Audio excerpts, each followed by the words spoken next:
es un acto de la fundación de la Real Academia de Medicina y de Sevilla. Y lo organiza la Cátedra de Divulgación Oncológica, en el ciclo de Estilo de Vida y Cáncer.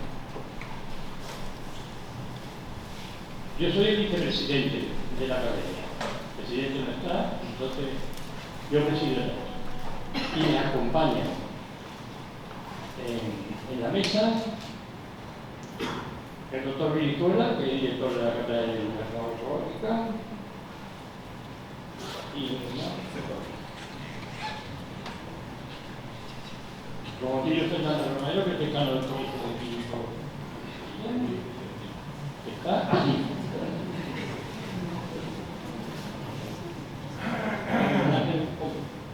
El compañero que es el gerente del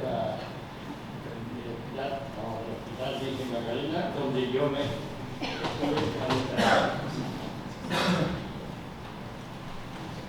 Y Enrique Esquivia,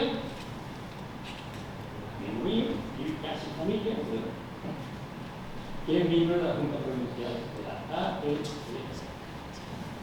Y Pedro Rodríguez, miembro de la Junta Provincial también. Bueno, y sin más, eso es lo que yo tengo que decir, y le doy la palabra al doctor Virizuela, que va a ser el que modele en su mano está todo lo que tenga que hacer. Y cuando termine, yo terminaré. ¿Vale? Buenas tardes, ilustrísimo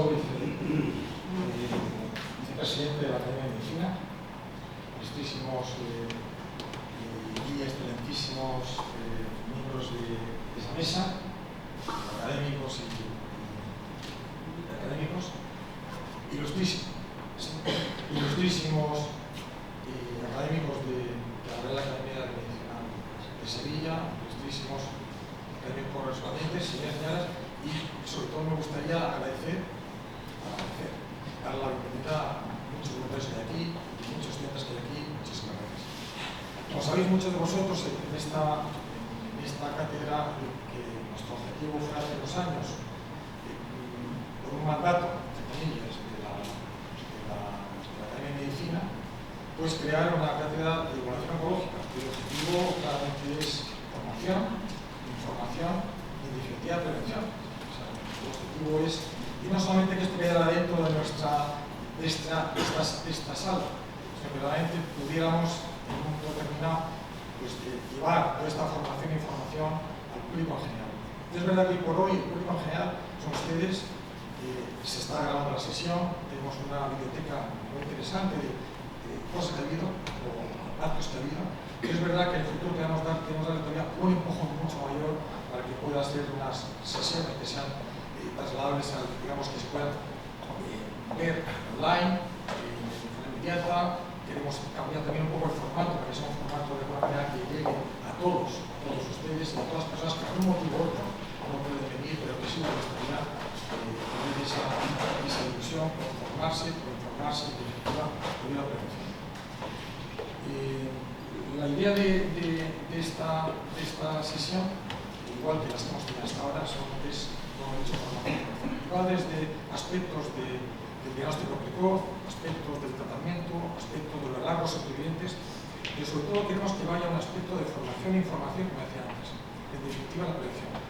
El mejor cáncer que podemos evitar es el que no haya nunca cáncer, sin lugar a dudas, y en esa línea lo que hemos querido en esta sesión presentar a un investigador excepcional, era un humanista, a una persona que cada vez que estos años que ha ido trabajando ha pensado no solamente en la investigación, como lo veremos, las publicaciones, como luego veremos en las personas. Don Nicolás Olea, que será nuestro ponente de hoy, es catedrático de la Facultad de Medicina de la Universidad de Granada y médico en el Hospital Universitario de Granada.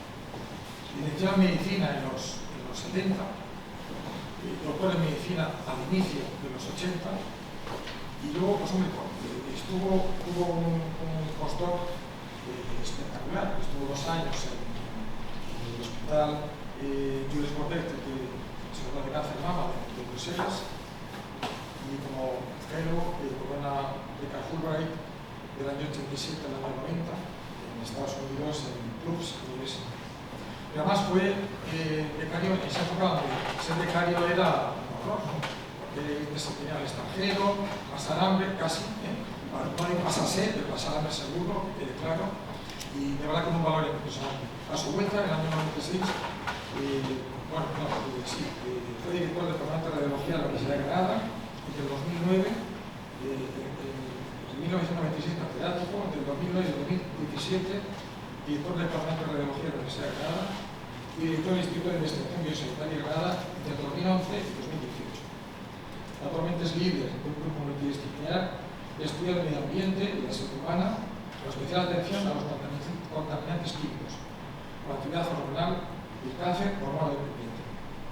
Es experto evaluador en los programas de investigación en Dinamarca, Francia y la Unión Europea en distribución de doctrina y miembro del Comité de la Unión Europea de Riesgos Subereros Emergentes.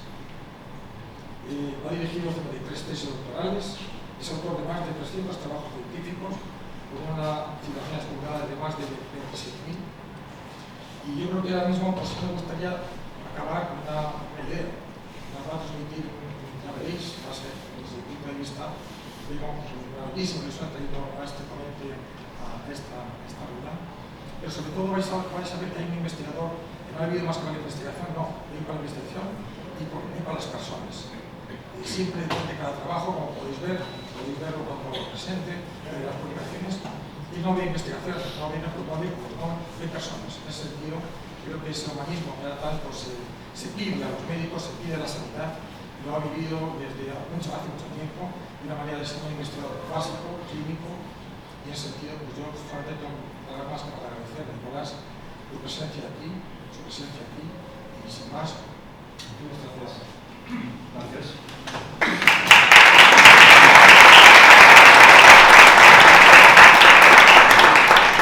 Excelentísimos académicos, señores y señores, doctores, amigos, para mí un placer enorme estar aquí en esta institución y sobre todo en la institución sanitaria, una institución médica. Tenemos un enorme problema con llegar a los sanitarios, a los médicos, son los que más se nos resisten para entender el papel del medio ambiente, a pesar de la tradición de la medicina preventiva y la salud pública.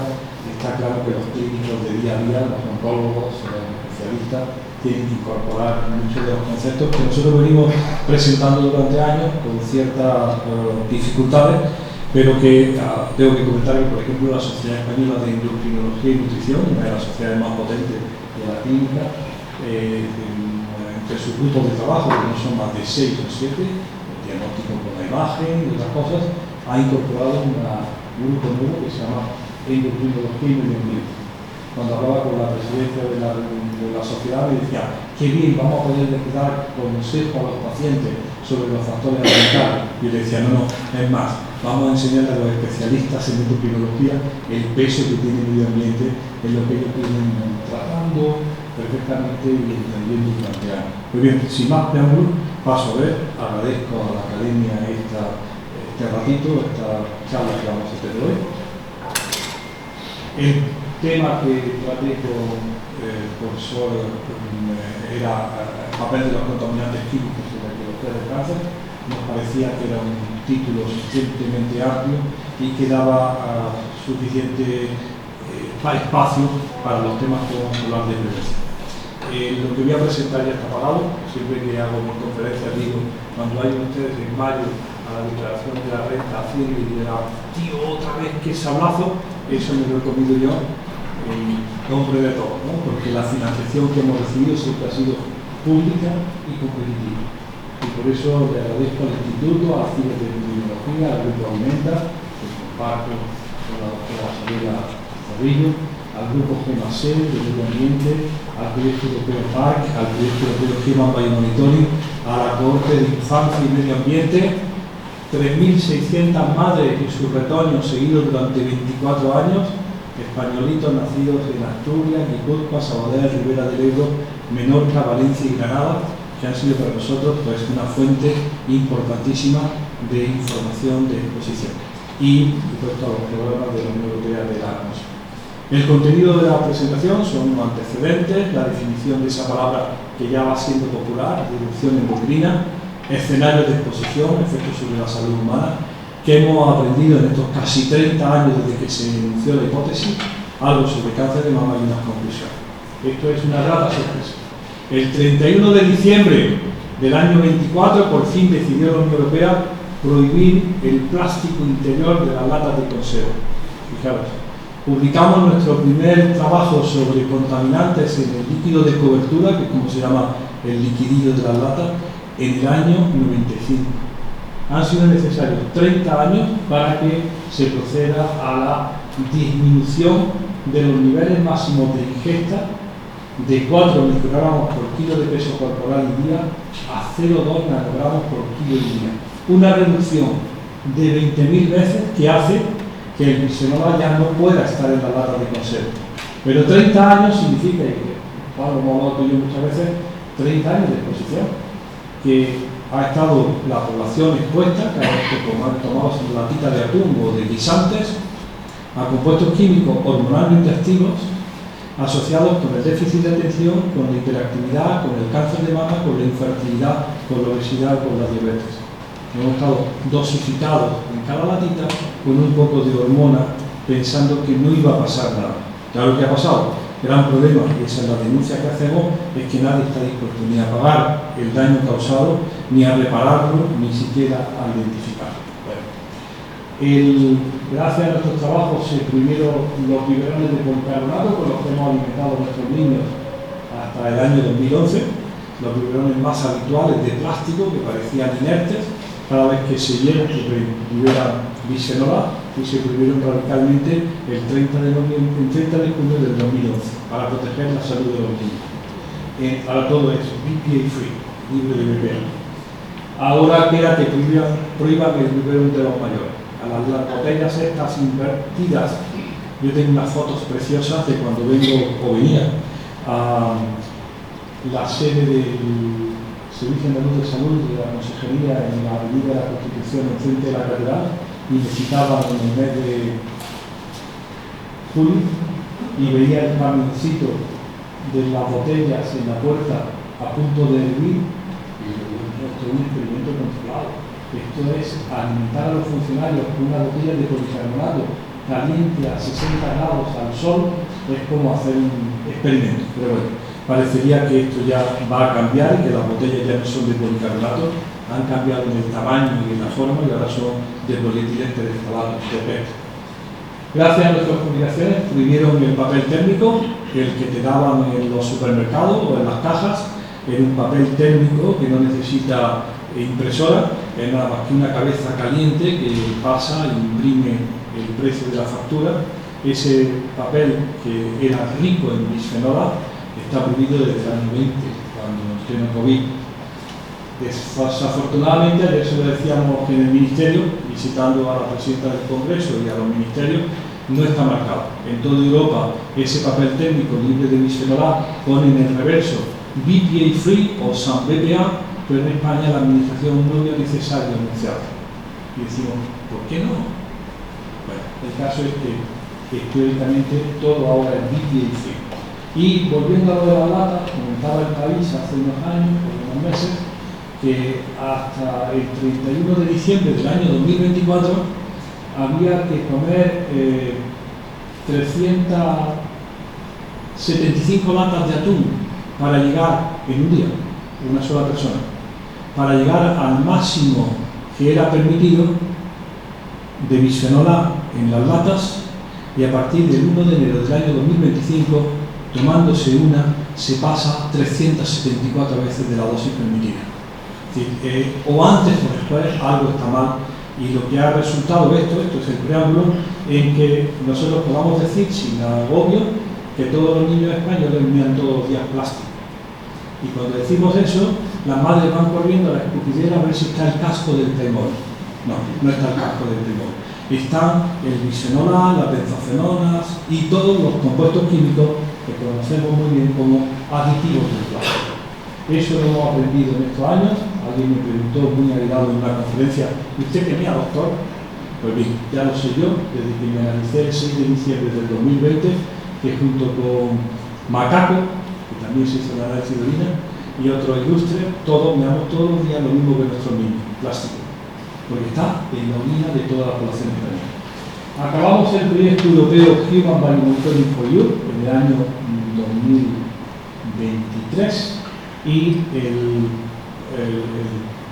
anuncio de la Unión Europea, y así lo declara la propia Unión Europea, es que el mayor estudio de survey o de biomonitorización de la población europea, 13.000 europeos, 18 compuestos químicos, norte, sur, este y oeste, los europeos estamos expuestos a alarmantemente altas concentraciones de compuestos químicos. Y eso es como reza el propio web. Y todos son derivados del petróleo. Esa es nuestra gran inquina. Que no son compuestos químicos que se extraigan del extracto del limonero, ni que vengan de la planta tal. Son derivados del petróleo. Es como el gran boom del petróleo en nuestra vida, que comienza en los años 60, no solamente por los combustibles, sino fundamentalmente con los compuestos químicos que se convierten en fertilizantes, en cosméticos, en plástico. Cuando nosotros decimos que todos estamos expuestos a derivados del petróleo, la gente piensa en el Prestige y los españolitos limpiando el chapapote en las costas gallegas, cuando en realidad lo que hablamos es de esto. Todos los que estamos aquí tenemos ahora mismo en orina un variado muestrario de ftalatos, compuestos químicos que ablandan el PVC y que sirven que para que estos cables de aquí, estos cables que tenemos aquí, sean flexibles. Esos compuestos químicos y sus metabolitos que están en la orina de toda la población europea y contribuyen a la exposición a estos que conocemos como disruptores endocrinos. La gran novedad de todos estos plásticos es que no solamente están sus componentes químicos, sino también sus fragmentos. No voy a hacer la presentación porque íbamos a hablar de los fragmentos de plástico, pero este es el último. Nature es una de las mayores revistas del mundo, donde no es fácil publicar. En Nature Medicine se publicó hace menos de 10 días plástico en el cerebro. Son 47 necropsias de diferentes cerebros de individuos muertos en un periodo de 20 años y con dos conclusiones. Más reciente es el cadáver, más plástico tiene. ¿Vale? Y son generalmente nanoplásticos. De tal manera que se presenta en esa publicación que el plástico y los microplásticos han alcanzado el cerebro humano porque pasan libremente la barrera placentaria. A estos sanitarios, a estos médicos compañeros míos, les encanta, sobre todo los farmacólogos, las barreras, la barrera placentaria, la barrera hematolítica, todo como un sistema milagroso de defensa y de homeostasis. Bien, los plásticos no tienen este tipo de reglas y pasan cualquier barrera, y el primero de las publicaciones de plástico del cuerpo humano era de los italianos que bautizaron el nombre con la plasticenta, como plástico en el cerebro. Aquí sí está bien. Se ha ido la señal a los lugares. Ya vuelvo. Bien, y aquí también. Bien, para seguir y darle placer al profesor Venezuela, tengo que decir que una de las publicaciones más llamativas y más desagradables de los últimos meses es esta, en la revista científica de Lancet, la revista, a mí me encanta decirle a los alumnos, el bisturí, pierde mucho la revista que se traduce, la Lanceta, en The Lancet, cuando publica esto que es una situación muy compleja. Diferencias en las incidencias de cáncer en los adultos nacidos entre el año 1920 y 1990. 53 millones de casos de cáncer investigados para ver cuándo se presenta. Y la gran conclusión del trabajo es que el cáncer, que todos pensábamos que era una enfermedad de la edad avanzada, ¿vale?, o convencidos, más viejos, más cáncer, no solo es eso. Cada vez se presenta más pronto en gente más joven. Y la incidencia de cáncer de mama premenopáusico se ha multiplicado en mujeres nacidas en el año 80 que cumplen 40 años en el 2020 con respecto a aquellas nacidas en el 40 que cumplieron sus 40 años en 1980. En otra forma, se presenta más cáncer más pronto.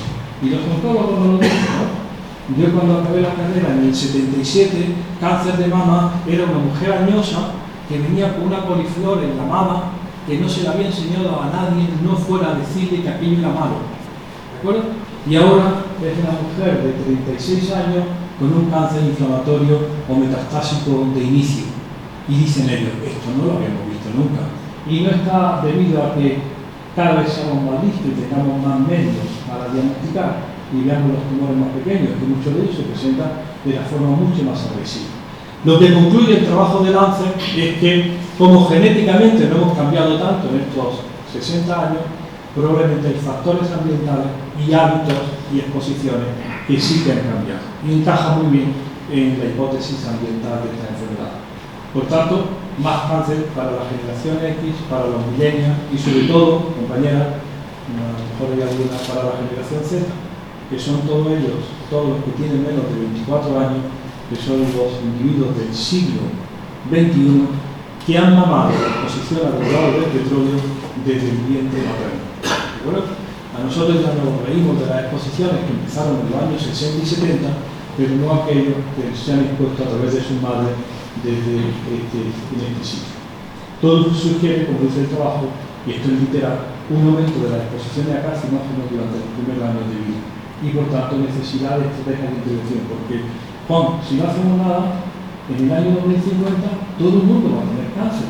Ya lo dicen en la calle las asociaciones españolas contra el cáncer, 1 de cada 3 españoles tendrá cáncer, y dentro de 20 años dirá 1 de cada 2, y en el año 50 dirá todos vamos a tener cáncer, y la gente dice no, esto no puede ser así, algo habrá que intervenir porque no puede haber más cáncer.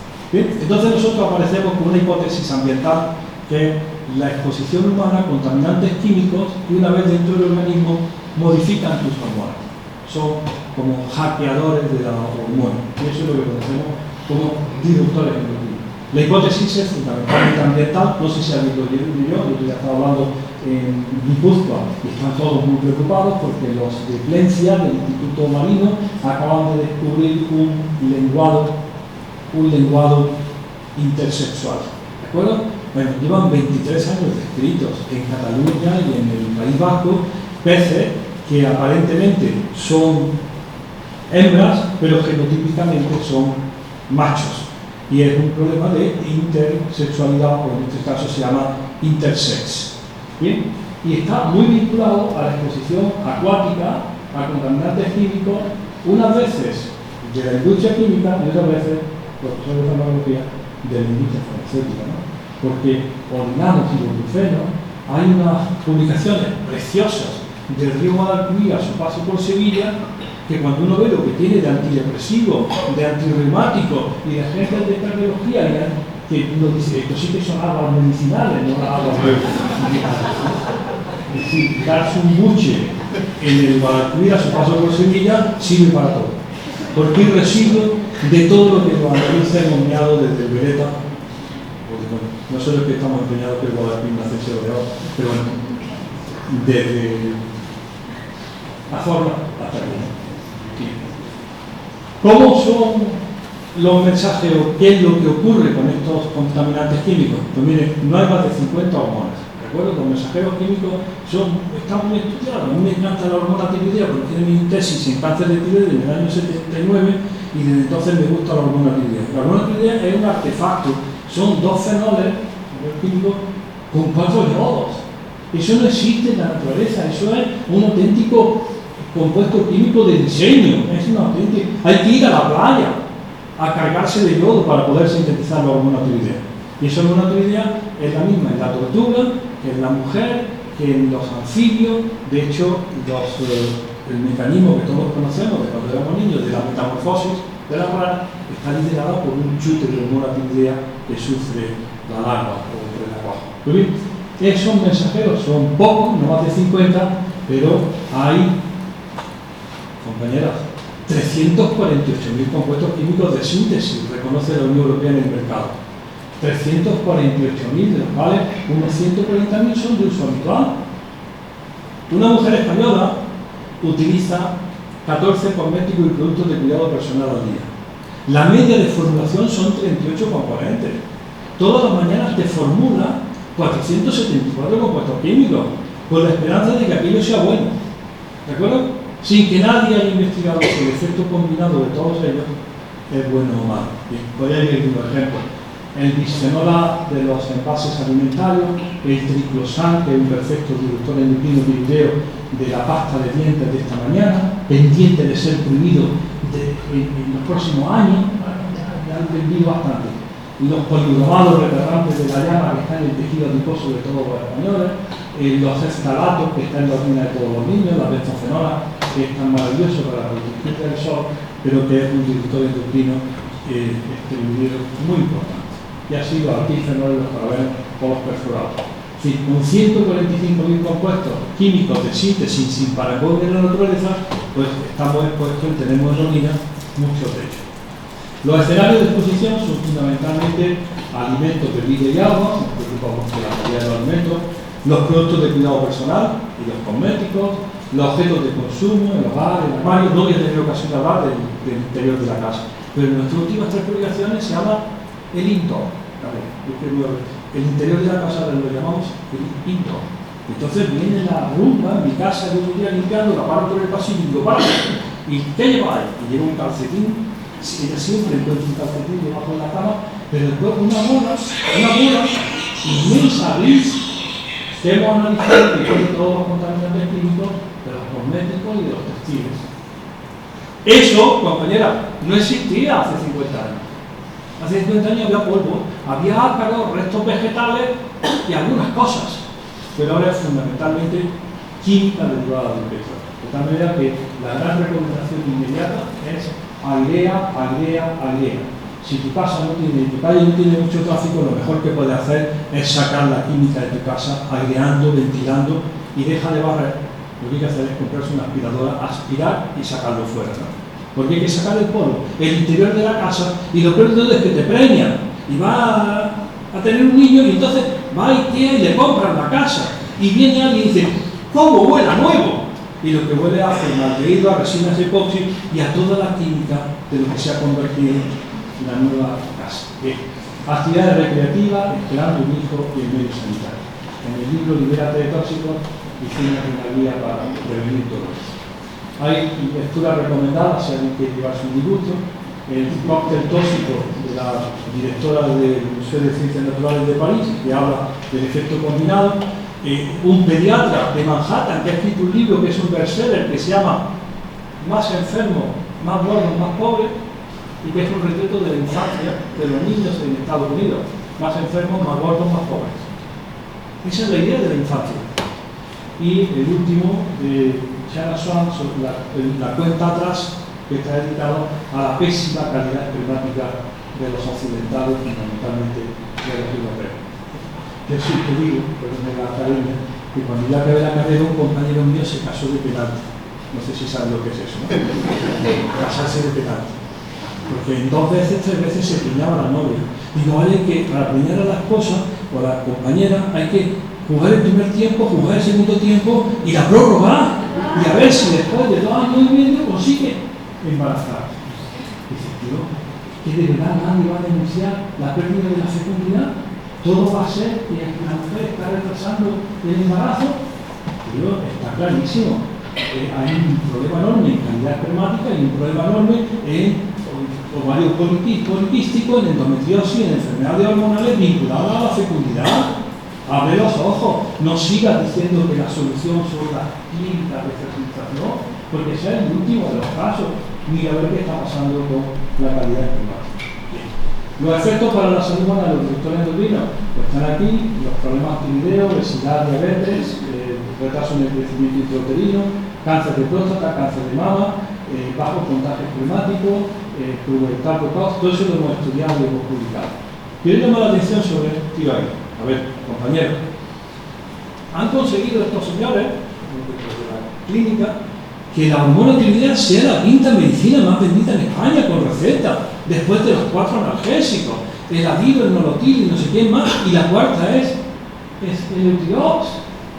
Es como si toda España de pronto fuera hipotiroidea, y los endocrinos tienes una tendinitis subaguda. Que no tienes una tendinitis subaguda, que tienes un problema periférico. Cuando yo estudiaba la tendinitis, el hipotiroidismo subclínico era la hormona mal, no, la hormona bien, pero la clínica hipotiroidea. La hormona mal y la clínica hipotiroidea. Ahora son TSH borderline de 6 y la pobre paciente que va arrastrándose. Y nadie sabe qué es lo que está pasando. Pero tenemos una buena hipótesis de una exposición a antitiroideos. Los policromados son antitiroideos.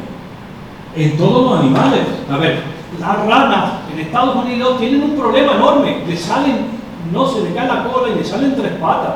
Y hay un problema de interferencia en los reptiles, en los anfibios, con los contaminantes bromados que son antitiroideos. Eso mismo en la especie humana es el hipotiroidismo subclínico que tienen a todas tratadas. El 50% de la población femenina de 35 a 50 años tomando hormona tiroidea. Eso no. Vamos a hacer. ¿Qué hemos aprendido? Muchos de los directores de ovinos no fueron estudiados suficientemente y no nos han cortado la cabeza porque todo lo que es observacional necesita experimentar. Pero ya saben ustedes que no nos dejan experimentar.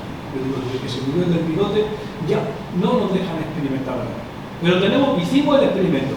Tratamos al menos 900.000 mujeres en España y muchas más en el mundo con una droga que se llamaba el dietiletimestrol por amenaza de aborto porque es un estrógeno sintético. Sin saber que esa droga pasaba al embrión hembra y producía, cuando alcanzaba la chica a los 20 años, cáncer de vagina de células claras.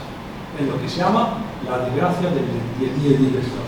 En España, gracias al juzgado de Madrid, nos enteramos que la medicina se llamaba protectona en España, es peor que, o tan malo como la talidomida, produce cáncer de vagina de células claras, produce más cáncer de mama en esas mujeres. Sería obligatorio para todos los oncólogos de España que ante una mujer nacida antes del año 79, del año 71, se le dio que tuviera cáncer de mama, preguntarle si su embarazo de ella fue complejo, porque a lo mejor es una víctima de dietiletimestrol.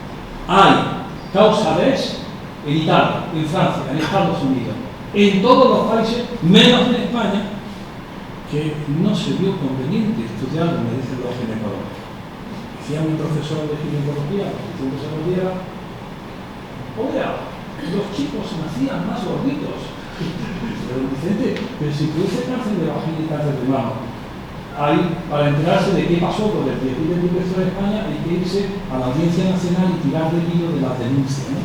Una madre que tiene una hija, aquí está, ¿no? Se preña, tiene una hija, denuncia al Estado porque es una víctima de la protectona, el juez le dice que sí, pero que tampoco pueden hacer nada. Tenemos una prueba clara de que la exposición intrauterina a disruptores endocrinos que pasan la barrera placentaria es grave. Señores, el dietiletimestrol se publicó su efecto estrogénico en un paper en Nature en el año 36 y en el mismo paper aparece el bisfenol. ¿De acuerdo? Porque Dodds describe compuestos estrogénicos sin la estructura del ciclopentano peridofenastreno, no eran derivados del colesterol. Y describe el bisfenol A, y resulta que aquello se le olvida a la gente, y en los años 60 se convierte el bisfenol A en el gran plástico, el policarbonato y la resina epoxi. Dice, hombre, es la industria química, ¿cómo va a no tener constancia y evidencia de que eso es un enorme riesgo? ¿Qué deriva del petróleo? Los plásticos. Los envases, la construcción, la ropa, la electrónica, la automoción, los detergentes, los jabones, los blanqueantes, los fertilizantes, los herbicidas, los insecticidas, los fungicidas, los perfumes, los colorantes, los jabones, el coche sintético. Nuestra vida está hecha de plástico. Y fundamentalmente una cosa debo decir. Esto ya es el 14% del petróleo. A ver, yo siempre que estoy en la presa le quito las gafas de la primera fila.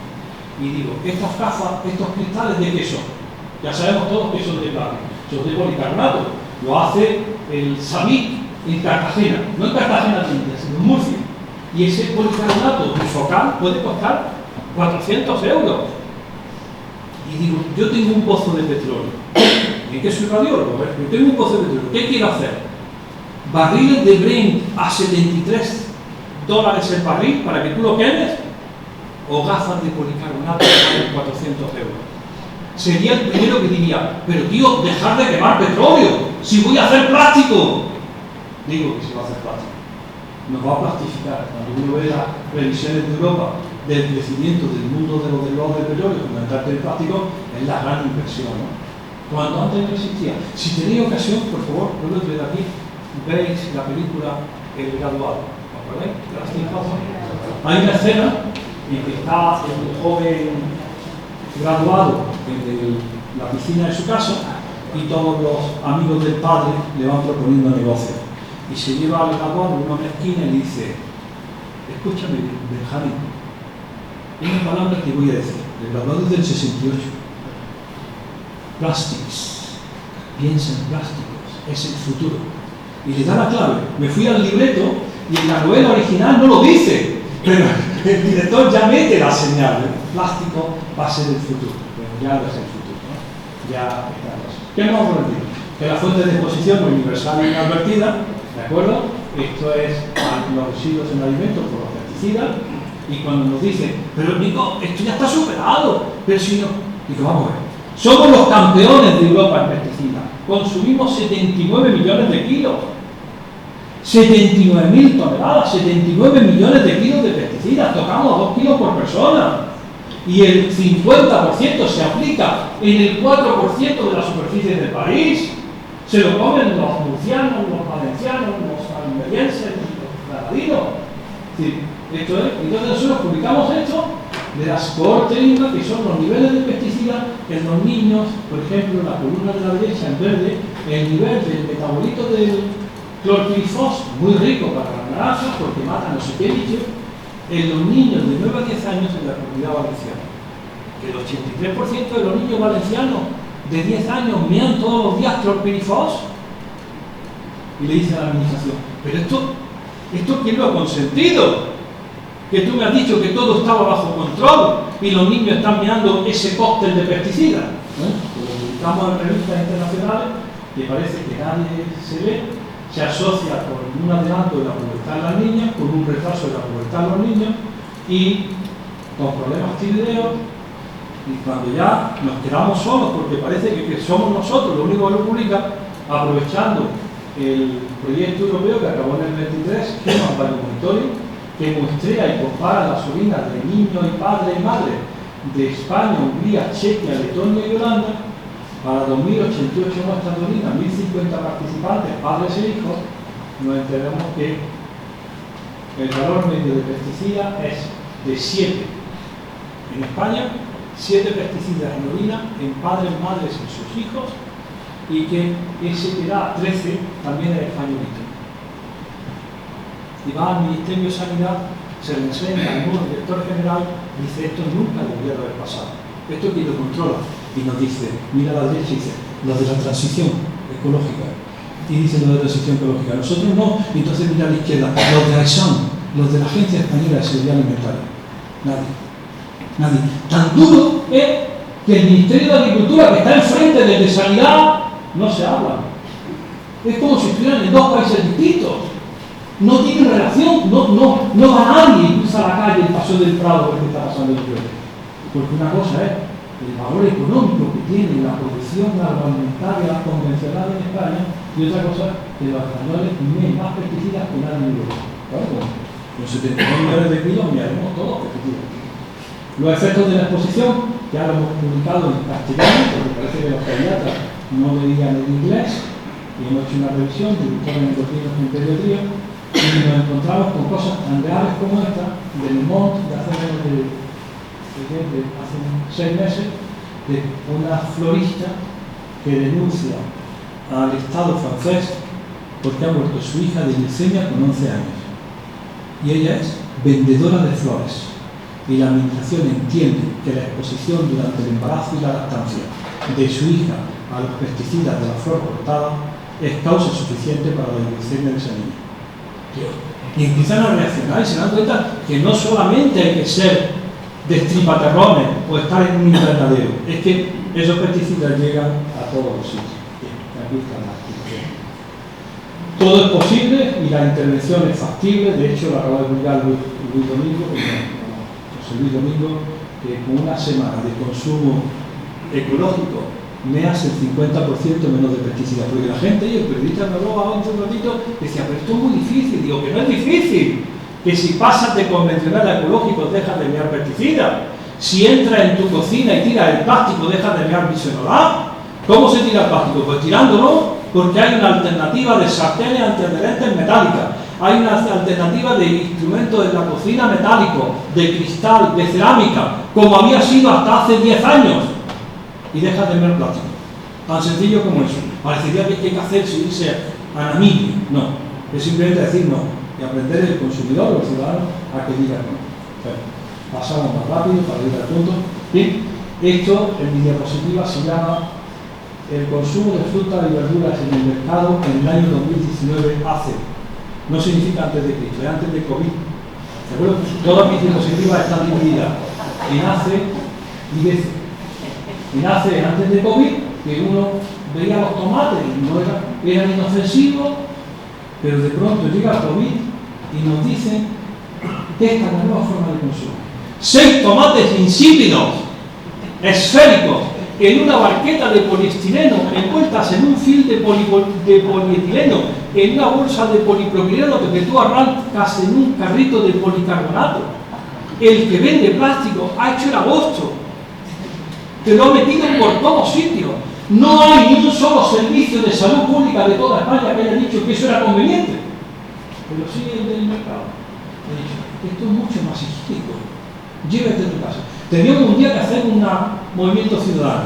Ir a comprar y al salir dejar todo el embalaje, dice el Estado español, que de los 14 kilos de comida que compras todos los sábados, 3 son plásticos. Tío, y te lo venden a precio de jamón. Te ponen una loncha de jamón y otra de plástico, una loncha de... Yo quisiera vender plástico a 37 euros, tío. Y llega a tu casa, llena el frigorífico y te das cuenta que tiene una montaña así de plástico, compañero, o señor de la reina, que nadie va a tratar. Nadie. España ha demostrado su enorme fracaso en el reciclado. Los chicos de Coelmes no piden nada más que las botellitas y las latas, pero no le vaya a echar en el contenedor amarillo una bandejita de poliestireno, una barqueta, no saben qué hacer con ella, ni un CD de policarbonato, no saben qué hacer con ella, ni un bolígrafo, ni una maceta, nada. Ellos quieren botellas limpias. Y cuidado con echarle plásticos mixtos, porque si tienen 2 componentes, ellos no perciben. En definitiva, desde el año 60, el plástico que se ha puesto en el mundo mundial solamente se ha reciclado el 9%. El otro, el 91%, está flotando o enterrado. ¿Sí? Este plástico, esto ya yo me lo traigo porque no lo puedo reciclar, porque vamos un minuto, ¿no? Ir al Carrefour y ver un arenque individualizado, solo, en una barqueta que tiene más petróleo. Hay más petróleo en esa arenque, me refiero en el polietileno, polipropileno, las tintas, que el propio arenque. Y el último uso del plástico, más grave, es el textil. Alguien de la sala se cree que vamos vestidos de seda de la China, o de oveja merina, o de algodón del Bajo Guadalquivir, o de lino del País Vasco. Tío, vamos todos vestidos de poliéster, que es como la botella de PET, pero en hilo. Vamos todos vestidos de petróleo. Ya se lo inventaron, no sé si está aquí, pero los más mayores lo recordarán. Cuando apareció el Tergal en los años 70, 60, y ya por fin nos podíamos vestir como si fuéramos señores, con pantalones, con la raya. ¿Sabes lo que es Tergal? Poliéster de la Galia, porque era francés. ¿Ya? Y a raíz de ahí llegó el Tergal, la terlenta, el terbilor, las camisas, ¿quiénes son? Y ya nos sacaron la lana. Ahora la lana en España es un objeto peligroso que no se puede destruir, que hay que pagar, cada ganadero tiene que pagar tanto por una oveja cada vez que la pela, porque la lana no se utiliza, y vamos todos vestidos pues, de derivados del petróleo. Hemos hecho, por supuesto, hemos estudiado a los niños, fuimos a comprar a las 3 tiendas al chino de la esquina, a Benetton y a Lefties, calcetines, a ver si encontrábamos qué tenían, y como es natural tienen policromados para que no ardan, perforados para que no se manchen, los colores se le dan con metales, los alquifenoles porque la arruga es bella, el tributil está ahí para que no vuelan los pies. Eso es textil, es pura química. Porque para ponerte una botella de Coca-Cola y que parezca un traje bueno, tienes que echarle mucha química, mucha química. Algo que haga que no arda, porque esto arde como la yesca, algo para que resbale el agua. Eso es textil. La parte esta está dedicada a la declaración oficial del gobierno danés de los disruptores endocrinos autorizados y claramente disruptores endocrinos, estrogénicos, antiandrogénicos o tiroideos en los cosméticos. Y como ya decía hace 20 años en una revista, puede ser que esto sea sexy para ella, pero para el niño es un problema.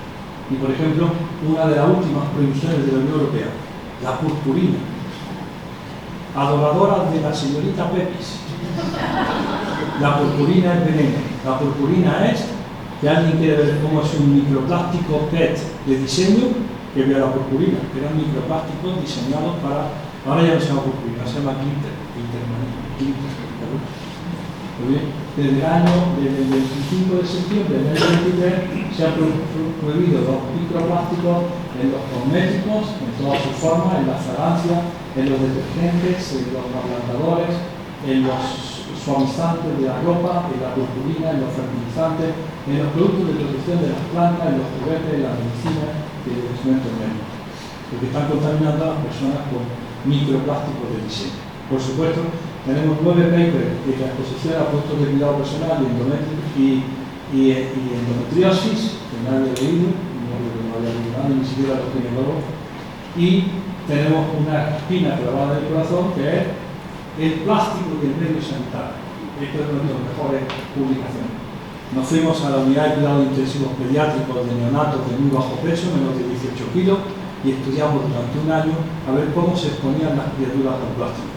Meter a un niño imberbe, inmaduro, durante 3 meses en una cajita de policarbonato estrogénica y meterle una sonda nasogástrica, otra intratecal, otra intraumbilical de plástico y que diga a la enfermera: fíjese, doctor, si son buenas estas sondas, que cuando las retiramos después de una semana están deshechas. ¡Qué estupendo! Pues esto nos dio lugar a que la editorial de la revista dijera: ¡qué impresionante! Pero ni Palex ni nadie ha hecho nada. Es parálisis por análisis. Están esperando a ver si esto se soluciona solo. Bien, estas son las reglas. ¿Qué hemos aprendido? Que la clave de toda esta porquería es el efecto combinado. Y gracias a Dios, como empezamos con el efecto combinado hace 20 años, nos dio la clave la antigua ministra de Medio Ambiente. Doña Cristina Narbona pasaba por allí y se analizó la sangre junto con 27 ministros de Sanidad y de Medio Ambiente. Y entonces vimos que en la sangre de los señores ministros, gente que no se le ocurre ningún oficio, son ministros, ninguna profesión de riesgo, viajan en business, pues todos tienen, el 100% de ellos tienen 22 PCBs, bifenilos poliflorados, el 100% de ellos dieron positivo para el TDE, el 100% para el sacrobenceno, el retardante de la llama bromado estaba en el 100% de la sangre, el lindano en el 93%, los perforados en el 75% y el talato en el 79%. Y esto nos orientó a que la exposición había ocurrido en cualquier persona y para cualquier rango de edad. De hecho, nuestro primer estudio sobre estos compuestos en tejido mamario fue del año 2004. Desde entonces hemos hecho este chorro de paper utilizando las mismas mamas. En aquellos momentos, Juan, tú lo sabes, los cirujanos eran mucho más agresivos y le daban media mama. Y hoy había tejido adiposo allí para trabajar durante años, congelado y con los permisos de ética pertinentes. Y hemos medido que las mamas de Granada y Almería, las mamas de las mujeres de Granada y Almería, tienen 17 pesticidas, 37 bifenilos poliflorados, 10 PCB, 15 endoxinas, 8 bifenilos, 11 bifenilos, 2 alquifenoles, 6 fenoles y 4 parabenos. Todas, compañeros, tenéis de todo. ¿De acuerdo? Todas. Y quiere la administración que le digamos cuál es el malo. Pues nosotros, dice Sebastián Estado, hemos medido el TDT y nos asocia con el riesgo. Tío, pero si tienes 30 primos, tendrás que estudiar el efecto combinado de todos ellos. y ver si son sumatorios antagónicos o no sea. Pues con eso nos guiamos a un estudio de cáncer de mama, reclutamos 300 mujeres con cáncer de mama en la edad media con la hipótesis que eran los pesticidas la causa del cáncer de mama. Y entonces medimos toda una serie de pesticidas persistentes, pero nos inventamos una cosa más que era el efecto combinado de todos ellos.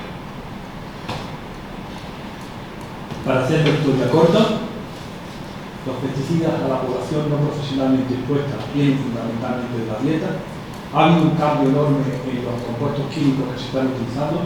Los organoclorados han desaparecido, ahora está todo dominado por los organofosforados y el rey de las ventas es el glifosato, el herbicida. Y después, si van ustedes, voy a decir si van ustedes de Andalucía, pero si van ustedes de Andalucía Oriental, que es todo olivar, ¿verdad? El olivar, que acaban de hacer la recogida, la cosecha, el campo está como el culito de un bebé. No hay una mala hierba, dicen ellos, en ningún sitio. No hay ni una sola desbrozadora.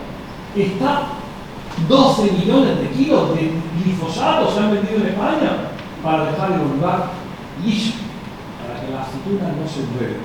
Bueno, pues sabemos que después de los herbicidas, lo que más se vende ahora son fungicidas. Yo recuerdo hace unos años que uno tenía la naranja en el frutero y de pronto una naranja se ponía blanca y la cogías con mucho asco con 2 dedos y las tirabas. Oh, ahora las naranjas se van reduciendo y si las dejas allí en un mes lo que tienes son nueces de color naranja que las tiras en pon, ya no. Ya estos chicos han acabado con la gran merma de la cosecha, post cosecha.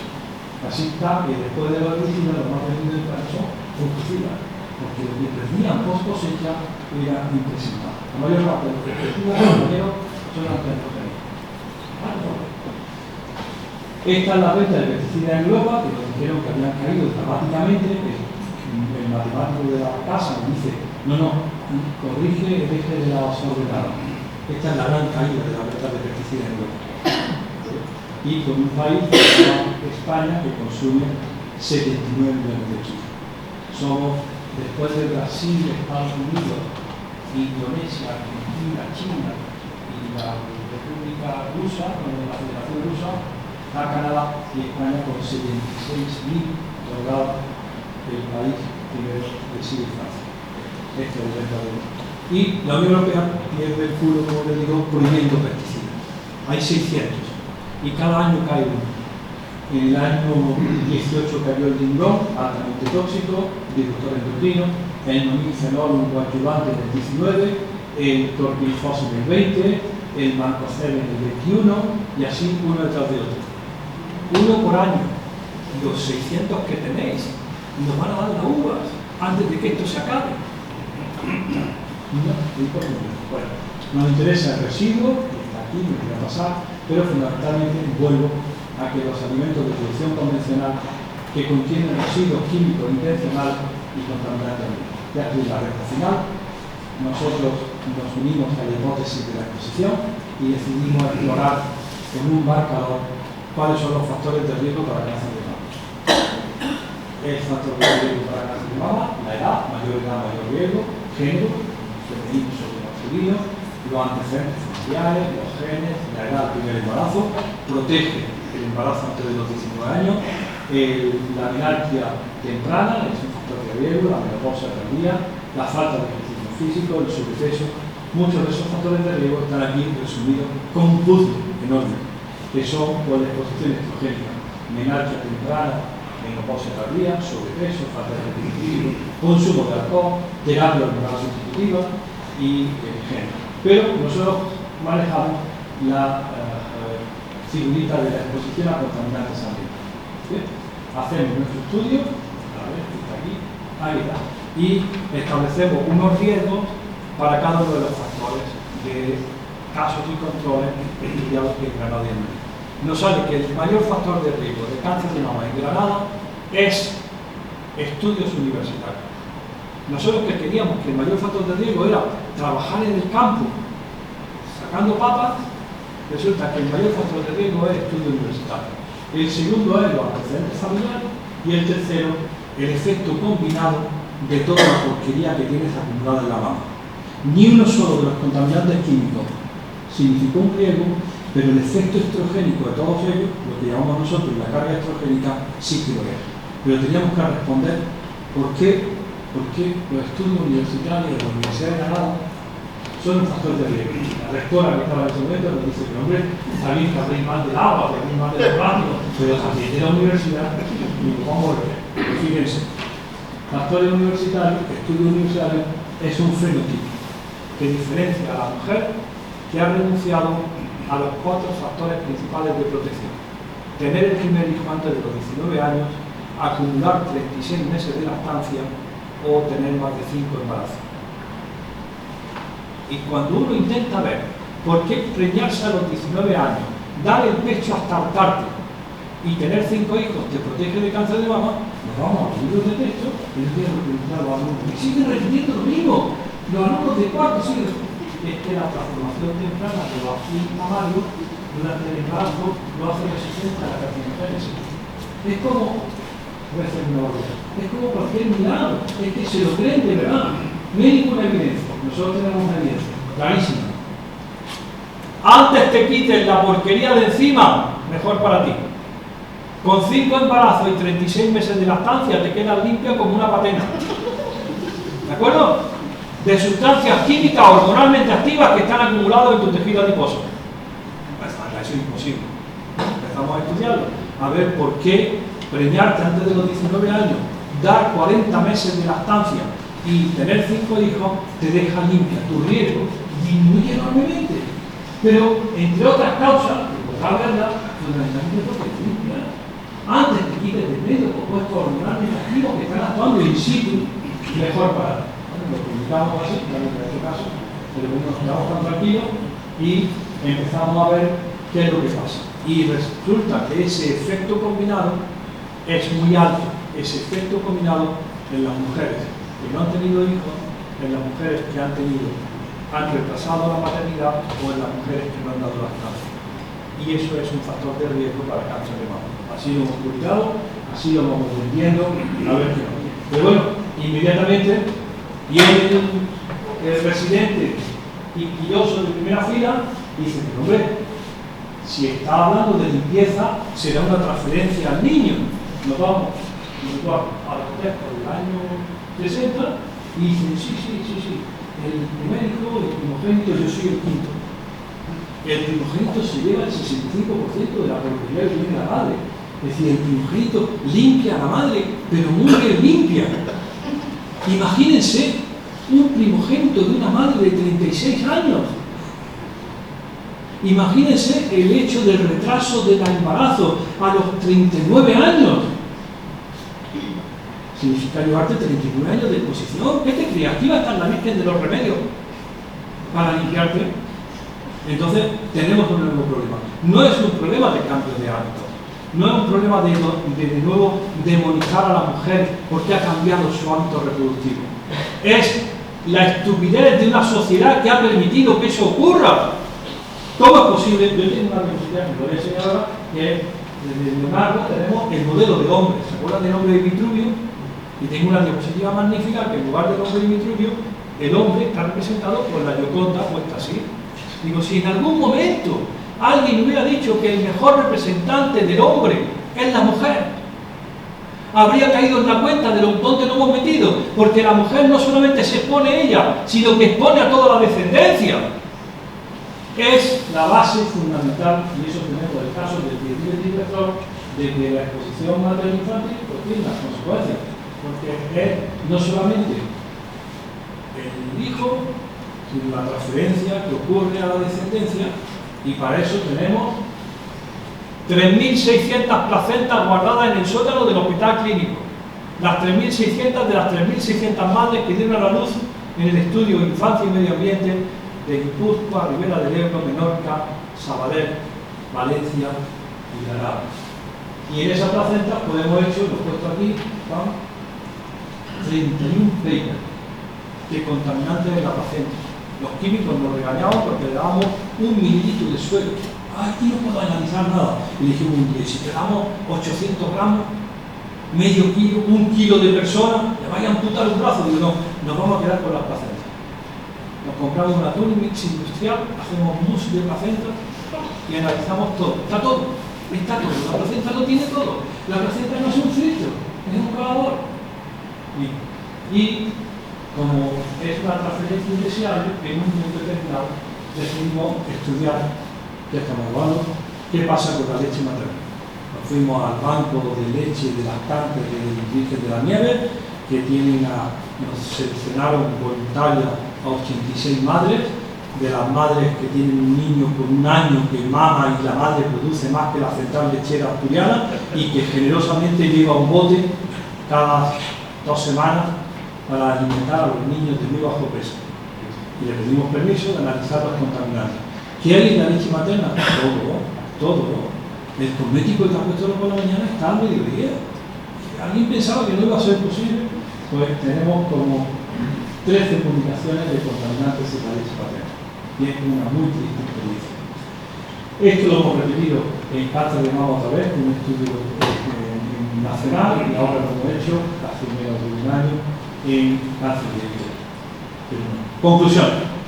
Alimentos, plásticos, textiles y cosméticos son una fuente muy importante de exposición a contaminantes. Autorizado no es sinónimo de seguro. La gente nos dice, horrorizado, pero si está autorizado, y les decimos nosotros, también está el tabaco. Tío, tiene la mayor causa de pulmón y está autorizado, pero al Estado le parece que el riesgo es asumible. Autorizado no es sinónimo de seguro, dado el vergonzante fracaso de los sistemas de protección. La exposición a la inducción de los vinos tiene graves consecuencias para la salud. La exposición es un factor de riesgo en cáncer inmunodependiente y la clave es el efecto combinado. Que las exposiciones no son grandes, no son profesionales, son de la población normal y los niveles son aparentemente bajos. Cada vez que un político o un regulador en Europa nos dice que los niveles son bajos, les digo, ¿para quién? ¿Para ti? ¿Para tu madre? ¿Cuántos niveles bajos hacen un nivel alto? Hay una explicación plausible para el efecto protector de la limpieza. Como no es posible que el ciudadano maneje tantos datos, debe buscar información veraz y lugares de confianza. Y esos son los clínicos, ¿de acuerdo? Hay que empezar a dejarse de los influencers y el programa. Yo me fui a Facebook, hice un esfuerzo y ahora, hace 1 año, me he registrado en Instagram. ¿De acuerdo? Y entonces coloco una noticia cada semana e intento no hacer diálogo, no contesto a nadie, pero le doy un paper, eso que publicamos de los 300, que nadie lee, se lo resumo en castellano, en media página. Digo, hombre, si ya que lo has pagado, entérate de lo que estabas pagando. Pero hay que dar información veraz y fundamentalmente aquí está. Los sanitarios deben incorporar la exposición ambiental en la búsqueda de la etiología de las enfermedades comunes y dar recomendaciones a su prevención. Por fin los pediatras se han dado cuenta, ¿de acuerdo? Ya a fuerza de que las madres y los padres les pregunten, ya tienen recomendaciones y ya hay una pediatría ambiental y ya empiezan a decir que es mejor comer ecológico que convencional y que es mejor si tiran los plásticos de la cocina que si los mantienen y que es mejor comer de temporada, comer de cercanía y comer no ultraprocesado que todo lo otro, independiente de las características nutricionales, simplemente porque disminuye importantemente toda la exposición. Esto el otro día fuimos a llorar, se lo cuento, al Congreso de los Diputados. Y entonces nos recibió doña Francina, nos sacamos la foto con ella, estaba un representante de la Sociedad Española de Pediatría, la Sociedad Catalana de Pediatría, todas las sociedades de los niños, otra gran ilustre investigadora catalana, ¿bien? Y dice la señora presidenta del Congreso, vale, esto es interesante, van ustedes a hablar ahora con los partidos políticos, vinieron unos cuantos, y después la visita al Ministerio de Sanidad por la transición ecológica y con AISAN.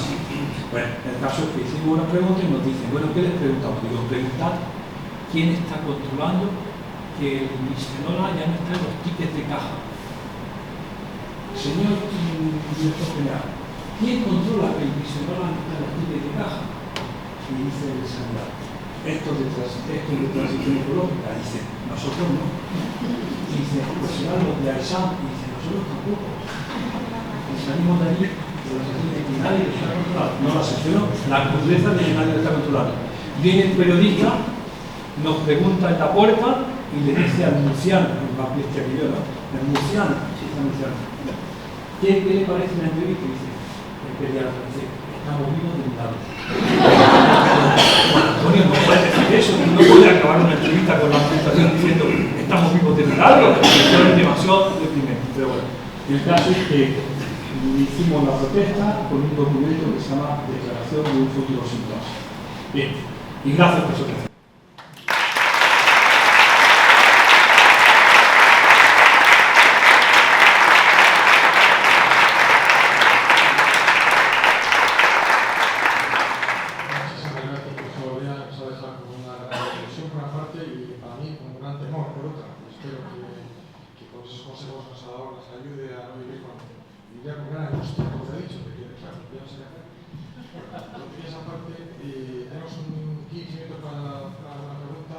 Pregunta rápida, respuesta lo que quiera, pero pregunta rápida.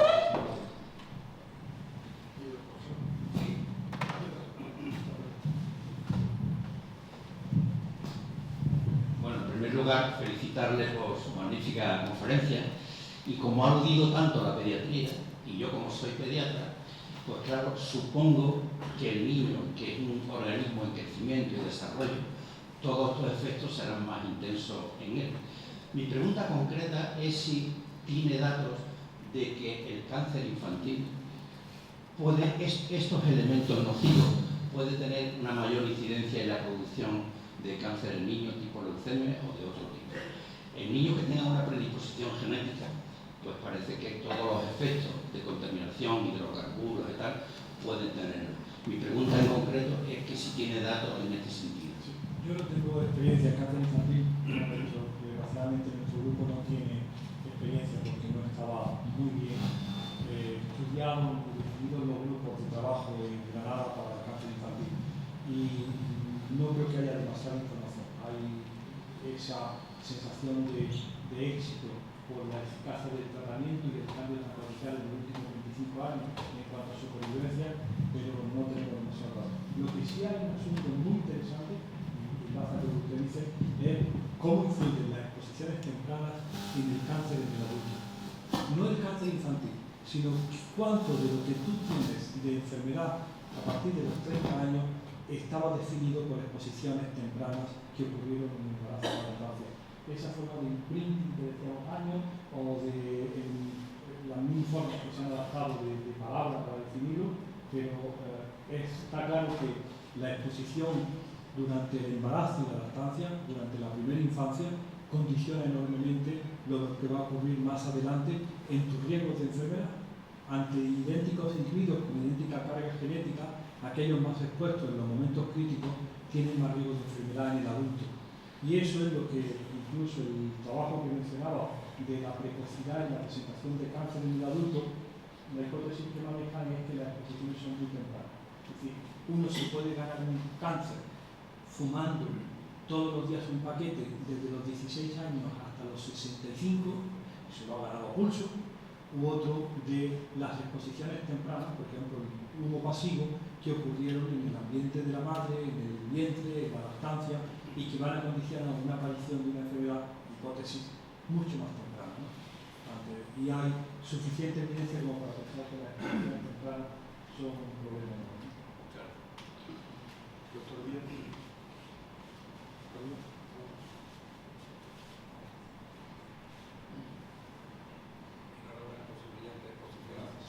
Y quería preguntarle, ¿el efecto tóxico de esos contaminantes alimentarios se potencia con el cocinado o se disminuye? Por ejemplo, la alta temperatura a que se potencia. Pues no sabemos, tampoco tenemos mucha experiencia. Lo que sí sabemos es que los alimentos, probablemente el agua, los alimentos son la fuente más importante de exposición. Probablemente comparativo con el resto, el residuo de pesticida o el residuo de envasado contribuye más que ninguna otra cosa. El efecto es combinado. Los niveles que hay en los alimentos que consumimos están dentro de la realidad. Fíjense, no más del 2% de lo que consumen los españoles tiene algún producto por encima del LMR, que es el límite máximo de residuos. Todo está aparentemente controlado, pero la idea es que, como dicen los franceses en un trabajo de generación futil, un niño francés comiendo en el sur de París, siguiendo una recomendación de dieta buena, saludable, se mete al final del día, desayuno, media mañana, almuerzo, merienda y cena, 114 residuos químicos, todos dentro de la legalidad. Y la idea es que los residuos en concentraciones permitidas, legales, actúan como efecto cóctel, y las modificaciones que puedan tener, pues probablemente sean importantes. Para los residuos plásticos está claro que el gran factor facilitador es el calor. Yo digo, llamar una norma ya para llevarlo, no se utiliza el microondas, no hay que meter un plástico en el microondas, nunca, no hay ninguna razón para meter un plástico en el microondas.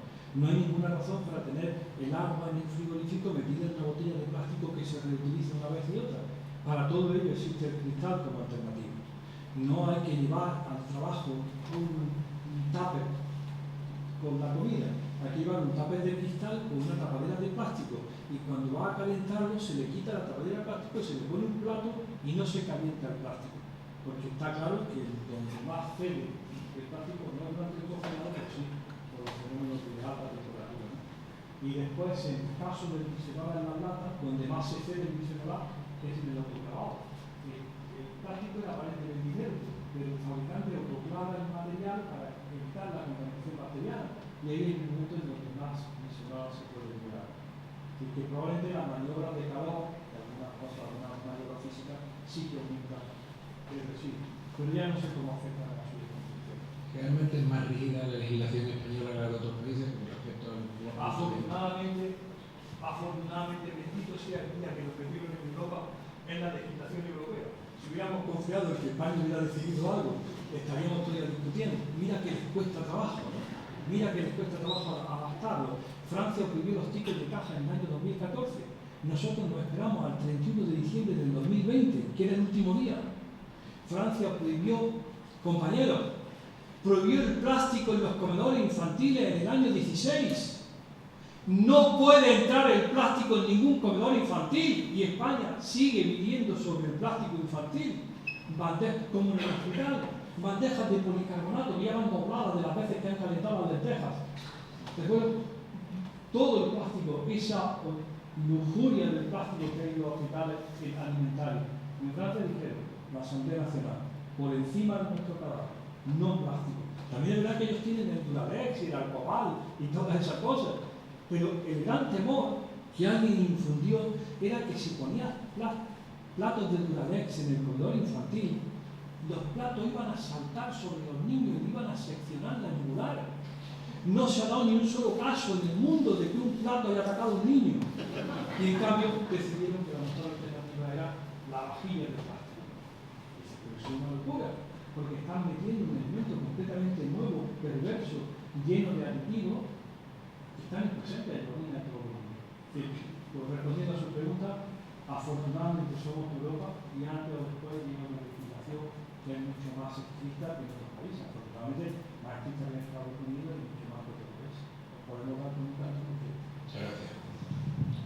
Una pregunta más. El doctor Díaz, sí, por favor. Yo no sé si felicitarlo como todo el mundo o arrepentirme de haber venido. Porque ojos que no ve, corazón que no siente. Yo lo que no le veo solución al problema. Que nunca he dejado a mi grupo que estudie ni el alcohol ni la cerveza. El vino tinto no se toca en esta casa. Porque claro, el problema está en un mundo globalizado como este. Por mucho que hiciéramos aquí, nos lo traen de India o nos lo traen de Marruecos, donde seguramente no saben ni de qué estamos hablando. Entonces, la solución es bien difícil. Sí, pero se puede, por supuesto que se puede dar solución. No hay que apuntarse a todo el primer día, ¿no? Pero está claro que se puede sacar el plástico de la cocina en 2 semanas. ¿No? Tira todas las sartenes antiadherentes. A ver, todas. Aunque te la hayas comprado de silicona platino, tíralas. Los antiadherentes antiguos que eran perforados de larga cadena, que ya están prohibidos porque son persistentes y no hay manera de quitárselos del organismo, señor químico, el enlace más potente que existe es el carbono y el flúor. Es indestructible. Y ahora resulta que los perforados están circulando en la sangre de todos los europeos y son obesogénicos.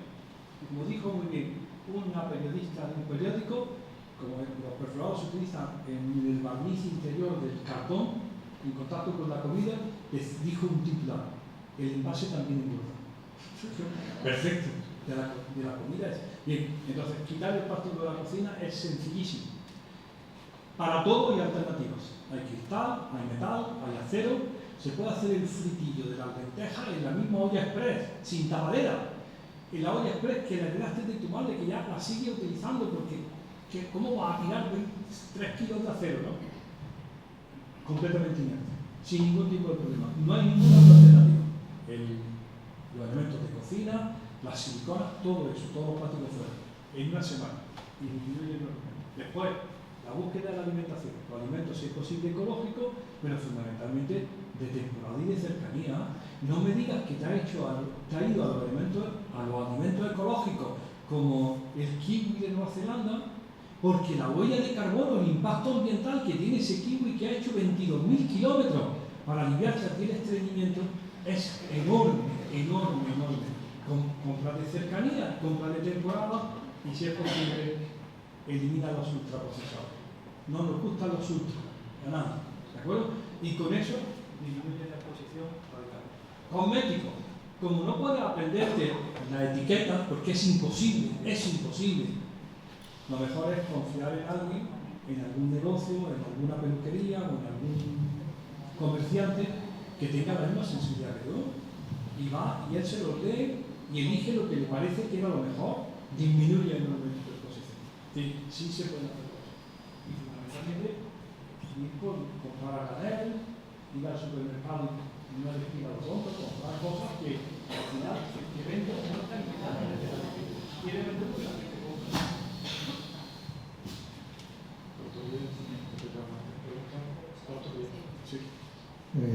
Buenas tardes, muchas gracias. Me uno a las felicitaciones, aunque es verdad que a uno le coloca un poco el cuerpo. Yo, como cirujano, que implanto a diario prótesis plásticas, pues se queda uno con el cuerpo un poquito descompuesto con esta exposición, ¿no? ¿Qué nos puede decir de esos materiales que implantamos en nuestros pacientes? Yo siempre lo hemos hablado muchas veces y lo hemos comentado. Realmente el beneficio que hay de esa prótesis es muy superior a todo el perjuicio que haya. Fundamentalmente, muchas de esas prótesis espero que sean en adultos, mucho más que en niños, y que contribuyan mínimamente a las exposiciones que ya ha tenido durante toda su vida. Yo siempre he tenido de broma, cuando utilizáis ese cemento que es una resina epoxi para colocar el acetábulo, ¿de acuerdo? Y son 20 gramos de bisfenol, digo, la paciente no solamente le vaya a solucionar la prótesis de cadera, es que no va a necesitar reemplazamiento estrogénico de por vida. Va cargadita de estrógeno. Siempre lo hemos dicho de broma. Pero bien, supongo que el riesgo-beneficio del acto terapéutico de la ortopedia o de la cirugía es muy superior el beneficio a lo que pueda representar la exposición. Ojalá. Confiamos. La idea sería, compañero editor, que la industria, que el productor entendiera esto, pero nunca vienen. Cuando vamos a dar esta conferencia, nunca están. El más listo de tu carrera, es cirujano, pero el más listo es el ingeniero. Pero es ingeniero y dice, pero ¿por qué no vienes? Es que no te interesa, es que tú te crees de verdad que vas en otro barco diferente. Pero nunca están. Ni opinan, ni están, ni se le ve. Tenemos algún contencioso que publicó primero El País, después el ABC, ahora La Razón, todo, que es las palas de los aerogeneradores. Los aerogeneradores, los molinos de viento, han cumplido 24 años. Y a los 25 años hay que cambiar. Ya han empezado el relevo. Y toda Castilla y León lo están desmontando. Cada pala de aerogenerador son 22 toneladas de bisfenol A. Digo, tío, tendrías que haber previsto qué vas a hacer con todo ese material polimérico de resinas de epoxi, fibra de vidrio y PVC, porque ¿quién lo va a tratar eso? Y entonces están ahora todos diciendo que sí, que tienen un plan, van a idear un plan, a ver qué hacen con ello. Y mientras que lo idean, que han pasado 24 años desde que la pusieron, uno teme que al final en los viñedos esté la pala del aerogenerador echándose a perder durante los próximos 15 años. Y aparece un catedrático ilustre de la universidad de no sé dónde, diciendo que lo van a titular y van a hacer calles en Burgos. Digo, pues llámame para la inauguración que lo vamos a llamar la avenida del bisfenol A. Es de una simpleza, ¿Cómo nos pueden meter en este embrollo sin pensar que tenías que tener un plan para evitar eso? Van a funcionar los acuíferos. Y cuando el bisfenol A salga por el grifo, pues digan, claro, es que han abandonado 20.000 palas de respiradores. Tenemos un problema enorme y nos gustaría que otros, que no son los sanitarios, también participaran, pero nunca bien. Solo una pregunta. En la sanidad estamos acostumbrados como medida higiénica a ver a todos los sanitarios con guantes de látex. Sí. Mi pregunta es, después de lo que he estado oyendo, ¿los guantes de látex es el mal menor o tiene alternativas? Pues probablemente sea el mal menor. Lo que nos preocupa muchísimo ahora, señores cirujanos, son los trajes de un solo uso de pijamas del hospital. Eso es puro perfluorado.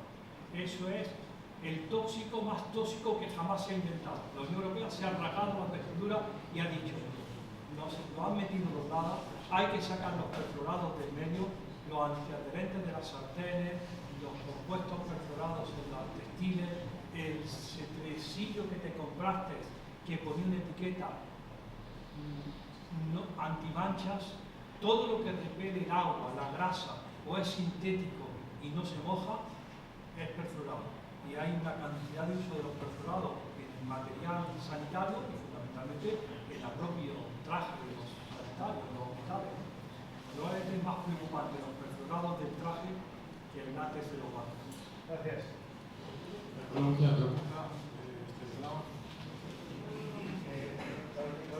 Sí, por favor.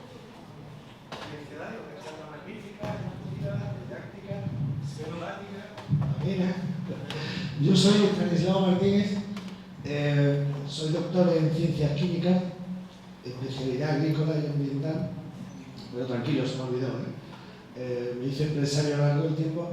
Me consta que aquí en la sala hay un buen compañero, amigo Tilio. Entonces, como químicos, no sé si alguno más, tenemos derecho a no ser atacados desde el principio, no tenemos la culpa, ¿no? Porque indudablemente yo creo que a lo largo de la historia hemos contribuido decisivamente al bienestar de la sociedad, a su evolución y demás, ¿no? Pero bueno, más por la parte de lo que sí conozco de química agrícola, y siendo no tanto por doctor, sino subidero de una información importante, porque trabajo en una empresa de laboratorios químicos acreditado al máximo nivel, que tiene laboratorios especializados en ensayos en plaguicidas, y que está, pues, yo diría que en los 30 países productores más importantes que dan alimento a la sociedad occidental. Le puedo decir que analizamos más de 1 millón de muestras desde hace 30 años y de acuerdo con usted en que la regulación y la legislación va posteriormente a los impactos y a las causas, pero sí me gustaría dar tranquilidad a todo el mundo de que la agricultura moderna ha ido evolucionando hacia una producción segura, saludable, inocua y sostenible desde el punto de vista ambiental. Somos el sumidero de todo eso y de alguna forma hoy le puedo decir que hace 20 años el 40% de las muestras superaba el LMR permitido y hoy que se han desautorizado la mayoría de los plaguicidas, fungicidas y demás, y que indudablemente ha habido conciencia y que hay control y certificación, yo le diría que no más del 1% de las muestras superan los LMR permitidos, siendo mucho más. Lo quiero decir para tranquilidad de nuestros consumos. Sobre plásticos no puedo hablar, pero en ese sentido, también como agricultor, me parece fuerte quizás pues, decir que tengamos que desde la medicina recomendar el consumo de agricultura orgánica o ecológica frente a la convencional, porque de alguna forma se está desprestigiando un sector que está haciendo lo imposible, encontrándose a veces sin medicamentos para poder atacar plagas que de alguna forma hacen que podamos tener alimentos, no en nuestra sociedad, pero en algunas más desfavorecidas, ¿no? Entonces simplemente le hago un comentario, pero les felicito no solo por su charla, sino por el impresionante trabajo que estáis haciendo y es el que permite que de alguna forma seamos una sociedad pues no solo más saludable, con mucho más bienestar y ojalá que más longeva. Muchas gracias. Pues le agradezco enormemente las palabras y agradezco enormemente que haya venido, porque no es normal que haya esta multidisciplinariedad y que no se puedan oír estas opiniones. Es interesantísimo verlo y se puede discutir, pero gracias por haber venido. Bueno, solamente hago un agradecimiento a Nicolás por haber venido, por hacer visible el pilar de estilo de vida y hábitos del medio ambiente. Y al final, bueno, un poquito concluyendo con lo que decía este hombre, ¿no? Que al final estamos rodeados de plástico por todos sitios, tenemos que volver un poco a hacer todo lo que hacían nuestros abuelos, ¿no? Es decir, volver a lo anterior, ¿no? A los ancestros, ¿no? Es decir, si mandáramos a nuestra abuela a comprar, por ejemplo, como hizo Bill, a un supermercado, no compraría nada con plástico, ¿no? Entonces, volver un poquito, me imagino, a ser conscientes, ¿no? Del consumo mucho más consciente de cada uno, ¿no? Probablemente sí, mucho de educación y no sé si volver a tiempos pasados, que no eran mejores, ¿no? Porque había tuberculosis, había poliomielitis y había enfermedades infecciosas, pero sí hacer algo compatible. El último post que puse hace unos meses, me encantó, fotografié en la puerta, en el clavo de detrás de la puerta de mi cocina, la talega de pan. La bolsa pone bordado por mi abuela, pan. Y está colgada allí desde hace 76 años. Mi casa es antigua, es del año 30, y la talega está allí. Siempre tiene el pan duro y el pan gordo. Es el mayor ejemplo de sostenibilidad que uno puede imaginar. Una talega donde se echa el pan cuando se compra y está el pan que se va a comer y el pan que se ha quedado atrasado para la vida del tren. Lo colgué y empecé a recibir fotos de la gente que sacaba su bolsa de pan detrás de la puerta de la cocina. Ojalá ese fuera el criterio, ¿no? Que hay una manera de consumo mucho más moderado y una disminución, aunque fuera de plástico, no fuera de plástico, pero por lo menos no es esta orgía que tenemos de consumo que no sabemos cómo se va a resolver. Gracias por su intervención. Muchísimas gracias.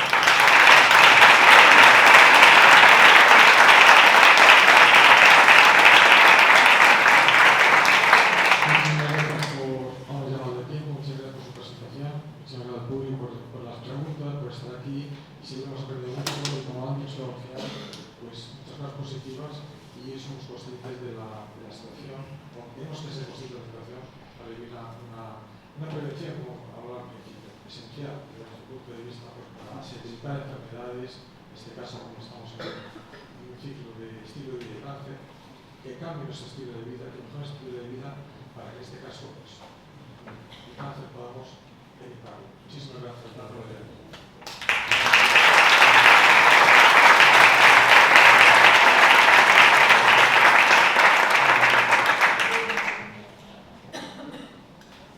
Bueno, voy a cerrar diciendo un par de cosas.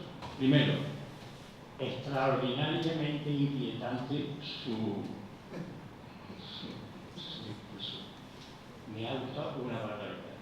Y, bueno, estoy encantado con que haya venido y que haya sido aquí en esta academia donde ha estado usted exponiendo la conferencia, de verdad. Es inquietante, pero... Y la segunda cosa es algo que yo he sacado en consecuencia de todo eso hacia mí. Y es que yo creo que yo he aguantado. He aguantado. Y tengo 83 años y aquí estoy. Es decir, he aguantado todo eso. Y por esa satisfacción me voy.